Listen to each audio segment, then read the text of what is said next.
به نام خداوند بخشنده و مهربان. همدیاران عزیز، اینک ماه شریف رمضان فرا رسید و با استفاده از این فرصت یک و یک شما را به فرارسی این ماه شریف مبارکباد میگم و از پروردگار منان تمنا دارم که این ماه رحمت و مغفرت را برای یک و یک ما و شما ماه قبول عبادت ها و بخشیدن گناه ها و کمبودی های یک و یک ما و شما بگرداند. این چنین پروردگار تمام گذشتگان ما و شما را و همه کسانی که از ما امید دعا دارند همگان را شامل رحمت خویش گردانده باشد. همدیاران عزیز، درباره فضیلت ماه شریف رمضان حرفای زیاد گفته شده است، گفته می شوند، کتاب ها و مقاله های زیاد، سخنرانی های خوب از طرف استادان ارائه شده است و بنده لازم نمیدانم که در این صحبت کوتاه تمام فضیلت های ماه شریف رمضان را برای شما تکرار کنم، نامبر کنم. کافی است که ما و شما برای درک عظمت و بزرگواری این ماه و فضیلت این ماه شریف را درک کردن یک چند حدیث یا گفته های بزرگواران را تحلیل کنیم، درک کنیم. من اکتفا میکنم به همون حدیث شریف که پیامبر اکرم صلی الله علیه و سلم درباره فضیلت ماه شریف رمضان فرمودند که من صام رمضان ایمانا و احتسابا لغفر من ذنبه ما تقدم و ما تأخر.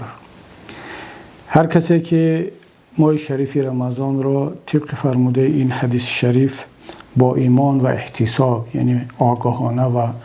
با حساب و کتاب که پروردگار گناه های او را خواهد بخشید و پروردگار در تمام اعمال و رفتار و نیت های او در ماه شریف رمضان حاضر و ناظر هست، اگر با این رفتار و نیت ماه شریف رمضان را سپری کرده باشد، شک در آن نیست که خداوند تمام گناه ها و کمبودی های آن را ما تقدم و ما تأخر، یعنی هر چیزی که تا رمضان بود و هر چیزی که بعد از رمضان خواهد آمد تا رمضان دیگر خواهد بخشید. یعنی برای ما و شما مؤمنان مسلمانان کافی است که یکی از احادیث، یکی از آیات های کریمه را اگر با اخلاص و با ارادت و صمیمانه اگر پیروی کنیم و ماه شریف را پاس بداریم، دیگر همون کافی است که هم از فضیلت های این ماه آگاه باشیم و هم این ماه را خوب استفاده برده باشیم و از برکت های آن برای زندگی امروزه همان و فردا روز قیامت همان سرمایه و توشه لازمی را جمع آوری کرده باشیم.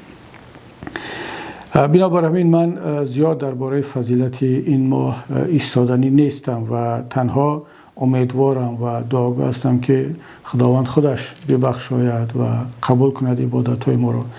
و انشاءالله امیدوارم که مردم عزیز به خصوص مهاجرین و زندانی های ما که نزدیکترین انسان ها و بندگان به پروردگار هستند، چون در یک حالت دشوار قرار دارند، در سفرند یا در زندان هستند،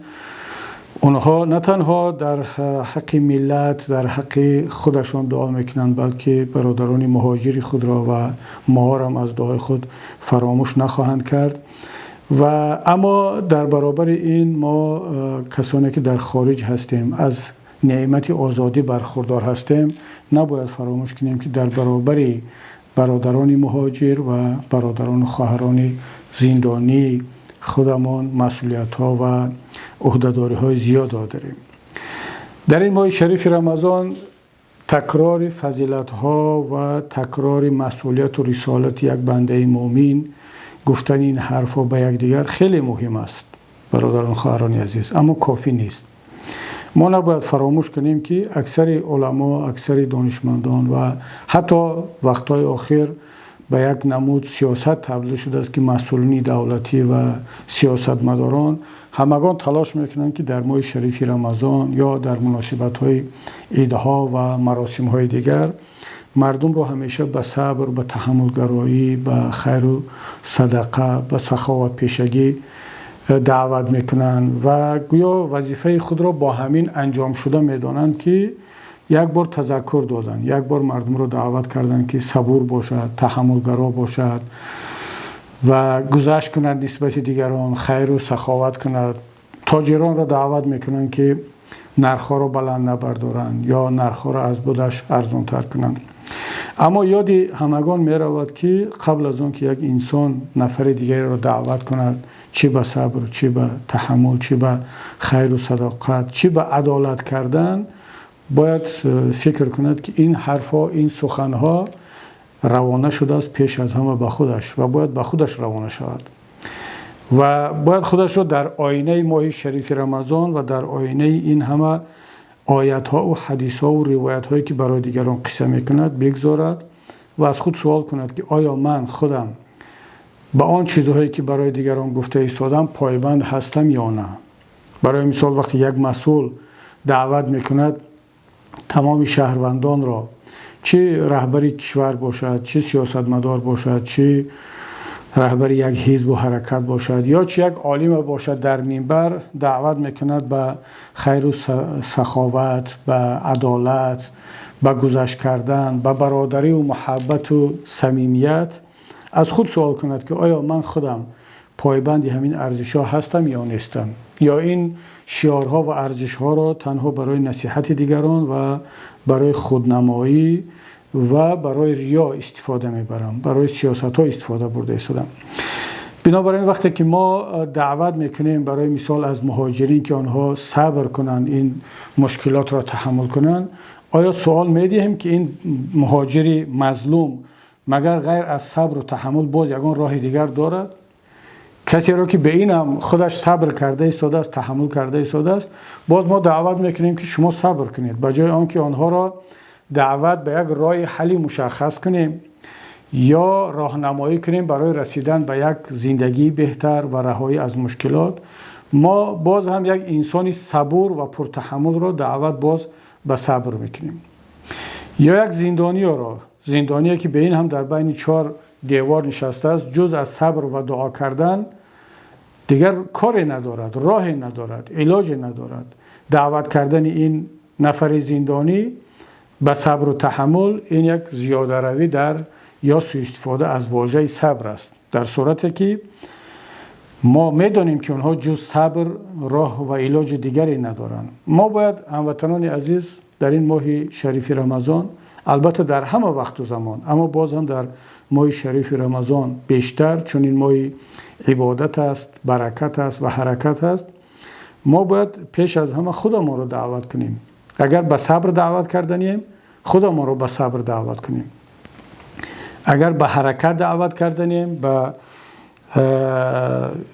انجام یک کاری مفید دعوت کردنیم، باید خودمان رو پیش از همه دعوت کنیم و اثبات کنیم که ما خودمان به این ارزش‌ها و به این مقدسات، به این فرموده ها پایبند هستیم.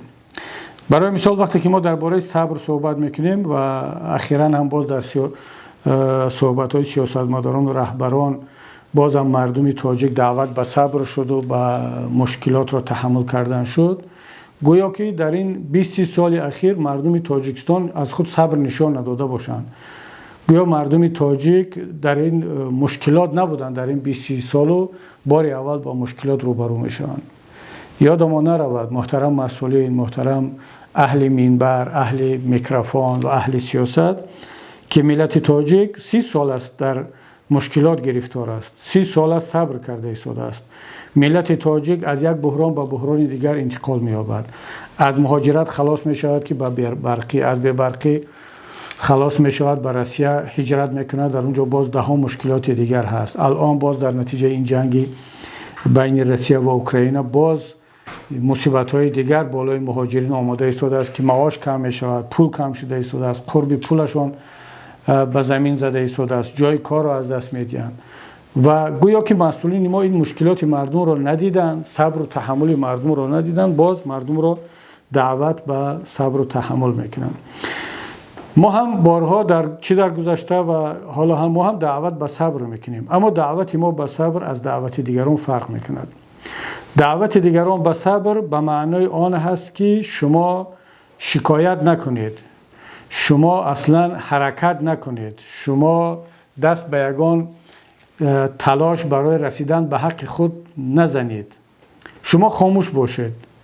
شما دائم ساکت باشید. ما هر کاری که کردیم، ظلم میکنیم، شکنجه میکنیم، میدزدیم، غارت میکنیم، دیگر شما باید خاموش باشید و این خاموشی شما صبر است. اگر صبر به این معنا است،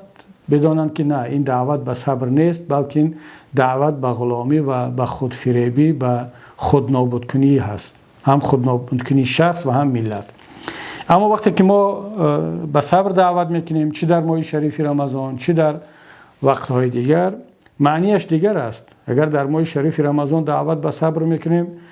به معنی اون است که در عبادت ها که واقعا کاری آسان نیست، نخوردن، نآشامیدن، بخصوص در این شب و روزهای گرم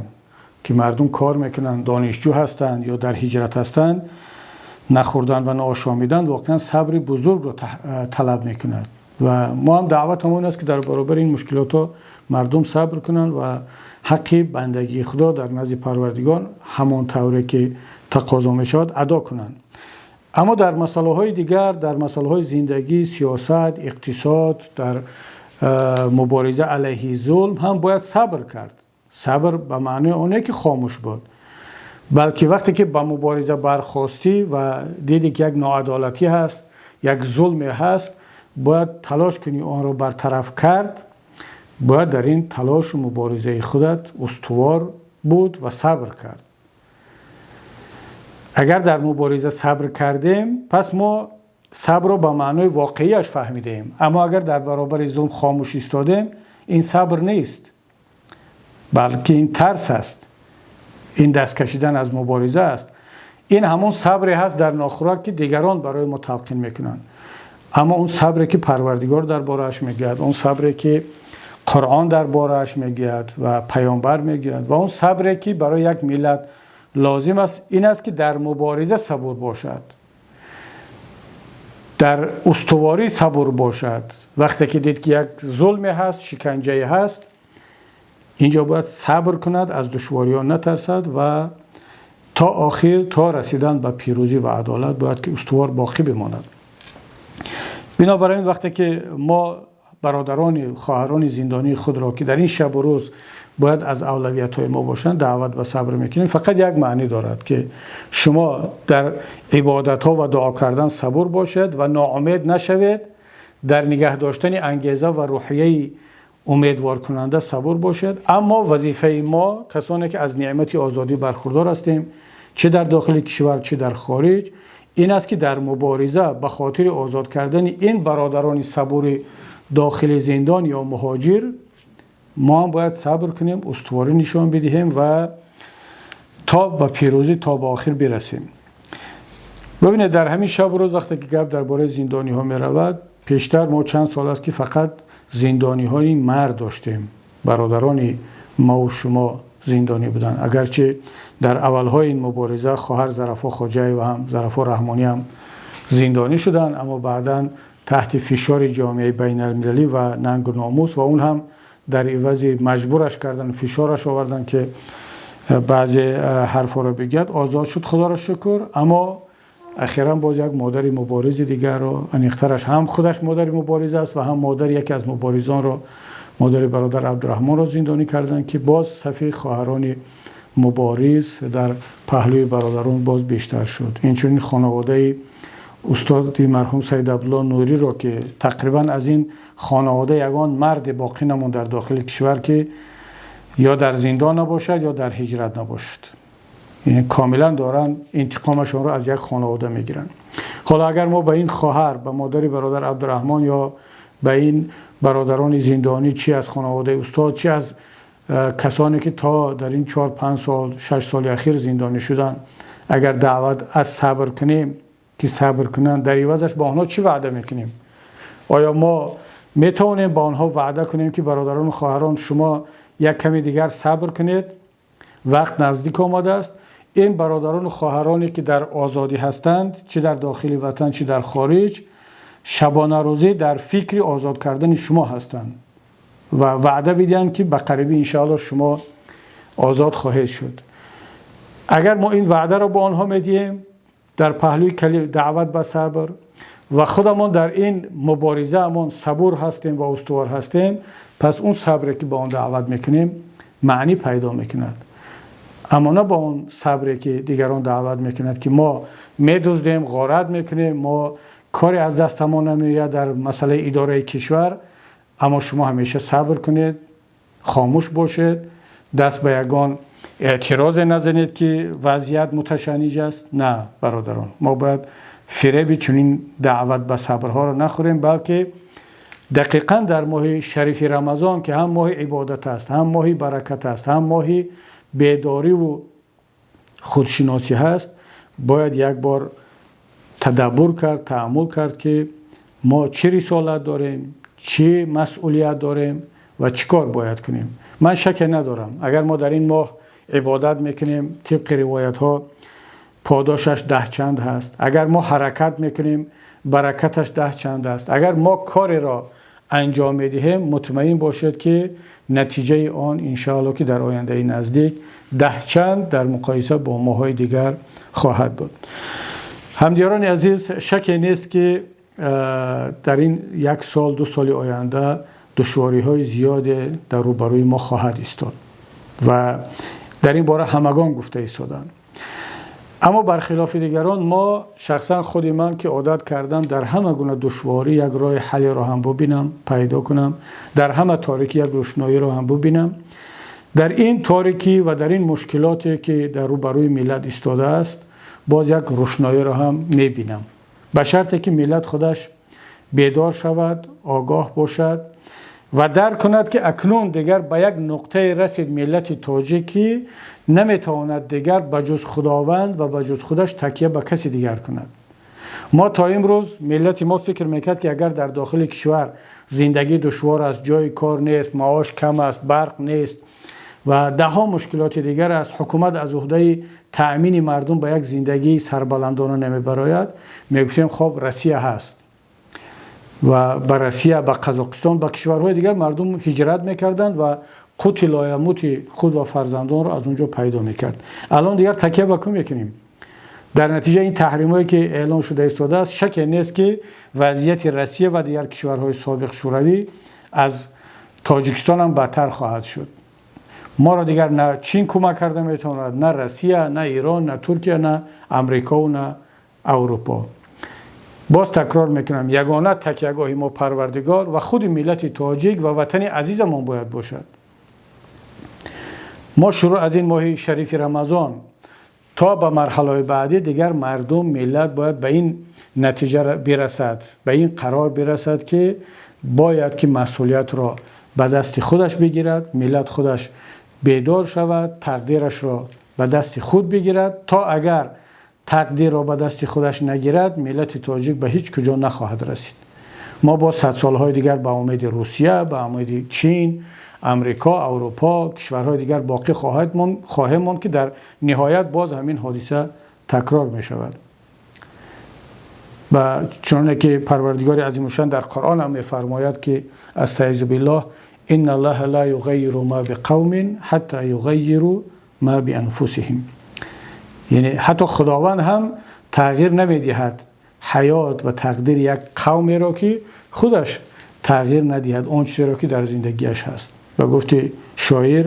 خدا آن ملت را سروری داد که تقدیرش به دست خویش بنویست. با آن ملت سر و کاری ندارد که دهقانش برای دیگران کشت.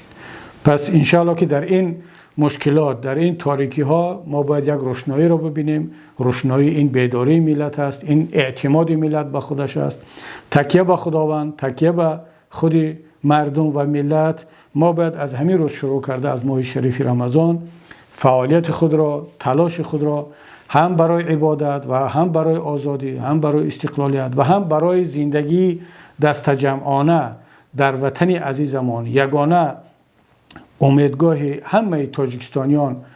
باید تلاش کنیم، دوچند کنیم و بعد از آن که تلاش ها را دوچند و 10 چند کردیم، بعد تکیه به عنایت و به کمک پروردگار کرده باشیم که انشاءالله اون روز دیر نخواهد بود. در آخر بار دیگر هموطنان عزیز، یکی شما را به فرارسی ماه شریف رمضان تبریک میگم و از پروردگار قبول عبادت ها، مغفرت گناه ها و سعادت هر دو عالم را برای شما عزیزانتان، پیوندانتان تمنا دارم. تا برنامه های دیگر در پناه پروردگار باشید.